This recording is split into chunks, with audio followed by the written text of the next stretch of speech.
After a break out of the garage, I've just been feeling like crap. Hard to get my bones moving, so I had to take a little break. We're back at it today. These are the hand controls for the X-90. I'm going to go through the polishing process. It may bore some of you, but there's some of you that might find it interesting, and this is the way I go about it. With these controls, the owner pretty much, he's a busy guy. So he told me, whatever you want to do to the bike, do to the bike. With that said, these are painted. I'm going to sandblast these painted parts that clamp onto the bars and get the paint off of them and polish them. Now, if this bike was going to be out in the woods and getting beat to death, I wouldn't spend the time. I'd just repaint them. But this is the bike that's going to be collected and rode just every once in a while. I think it'd look good. So we're going to polish all of these parts. I'm going to go through my process. As always, you do what you want to do. Do with the information what you want. Got these parts out of the sandblaster. And normally on a surface like this, I would start with like 320 and go to 600 and about 1,000 and maybe wrap it up with 1,200 to get a good polish on it. Now the areas that have a little scarring, I'm going to start with that. I'm going to go with 120 and trying to keep the form, you know, the round. Let me just start on this and you'll see how it's scarred up. Just hit the high points and you can see. I want to keep it round, obviously. It's going to take some work. On this area, I would start with like 320 and do the whole thing. You know, it's fairly smooth. You can do a lot with the sandpaper, but if the gouges are really, really deep, you're going to deform the piece by the time you get the gouge out of it. And you can see it's going to reveal a lot of scarring that's there that you can't see until you get started into it. There's a lot of pitting there. It's going to take some work.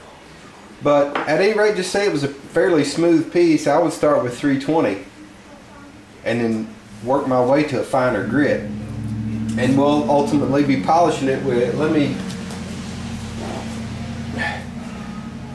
that's what I usually use to polish pieces like this. You can sometimes, you know, you have a bench grinder, but you can't do that with all pieces. It's kind of clumsy. But a lot of them you can. With a piece this small, I would just hit it with the die grinder. So we'll just carry on with the sanding process and we'll go finer and finer in our grit. Guys, some of this is so deep that I'm having to take a file. It's not real coarse, and take it out. I could sand on it forever, but it really is for the sake of time that I'm doing this. Just going real slow, keeping my eye on it, and when I work it down and get those little, I don't know if you can see those pits, when I get them just about gone, I'm going to go back with the 120. And I had to take some of this. This was cast. It had a heavy casting left on it. Now this isn't getting polished, but that casting ran back here. I did the same thing with the file and then hit it with 120 and shaped it. You know, it's one of those things that you know isn't necessary, but it's part of what I call passion. It's passion for, it's kind of like an art to me, you know. I know a lot of people would think that was crazy talk, but to me it is a bit of an art form. And if you love what you do, sometimes you just you go the extra mile. This thing was a little rougher than I originally thought. I said that I would normally start on this with 320. Well, the further I got into it, I realized that 320 was not going to do the job. I'm using 120 to get it level. I've got this. I took the file and got the pits out of this and pretty much got this section reshaped. and I'm going over this with the 120. And I have a very bad habit. It's why I would never make a good teacher or instructor for any reason whatsoever. I have ADHD, so it's very hard for me to try to tell someone what I'm doing. But while I'm thinking about it, I want to go ahead and throw it out there. I keep all my 1/4 inch polishing stuff in here. On the die grinder, you've got your arbor here with a reverse thread nut on it. This wheel is worn down. This is the pad I use. And I've got some new and some that are pretty worn out. And there are different grades of compound. You have the red and the gray and the white, depending on what you're polishing. Usually on aluminum, I'll go with the red, and I've heard of other guys finishing with the white. I may try that. But I've had very good success just using the red compound, and that's just a matter to apply the compound to your polishing pad is to start your die grinder, and it will, as it heats this, it will melt. These are filthy. I need to clean them up. At any rate, they sit under my bench and collect dirt. I want to throw that out there before I forget. If we go on into this video, I was kind of afraid that I would get into the process of polishing it and not even mention what I was using, you know, the tools that I was using to do that with. At any rate, I'm going to keep going with the 120 on this, crossing up my pattern. Seems to cut a lot quicker for me that way when you mix it up. Getting pretty close on that. I've still got some low points, you know, some scratches in it, but it's getting pretty close. Working it with the 320 now. I don't really know how to explain this other than to actually demonstrate it. You can work this. Let me get this up to where I can.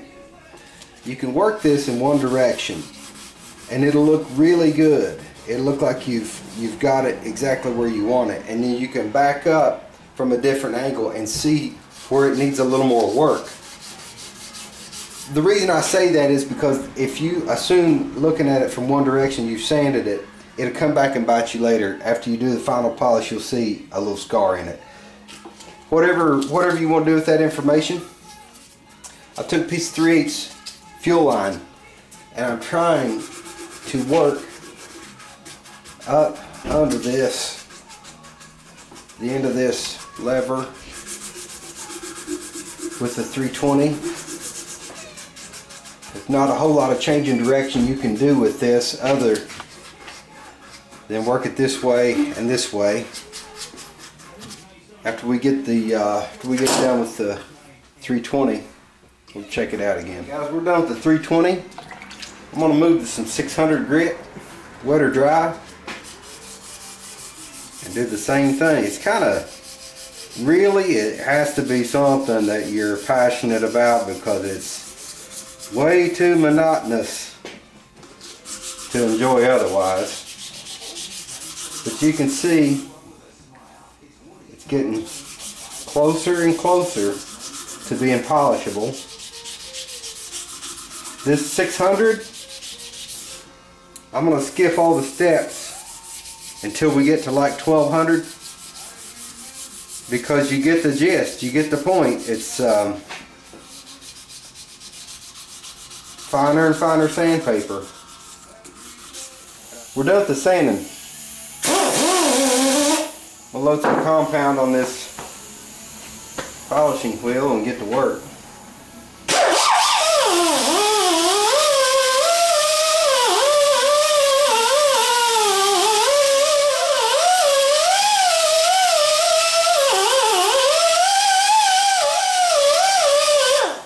You see how quick it starts to come up to a shine. It does a really good job. A really good job. I'm going to go ahead and finish up here and we'll check out the end results. Okay guys, I had to kind of take a little station break in between the final polishing on this lever. It turned out pretty good. The biggest challenge was getting all the dings out of this end without distorting that ball end and making it lumpy. I think I did a pretty good job keeping it pretty straight. But that's the basic polishing with the red compound. Now I've heard guys say that they use the white on aluminum, and I haven't had success using the white on aluminum. It doesn't seem to bring the high polished finish on it. From what I gather in the polishing world is that the different compounds are for different metals. That's just my experience. I found that the red works on this particular, the average aluminum. Now as far as steel and the hardness, there are other compounds you can use. The gray and the white and the red. I would advise, depending on the type of metal that you're working on, use what you need to use. I use that. Every aluminum case or intake or lever that I've ever tried to polish, the red works really good on aluminum. At any rate, I've got to carry on with the rest of the pieces for these levers. I've already started. Like I said, I got sidetracked and had to go somewhere and came back and started working on. This is for the throttle control. It's in really rough shape. I'm going right at it with the 120, and we're going to start this process all over again. It's going to take, I'm going to have a lot of time in these levers, and the hand controls rather. I'm going to have a lot of time in them, but I think they're going to look really, really good in the end. So at any rate, that's it. That's my polishing process. Do with it what you will. Later, gang.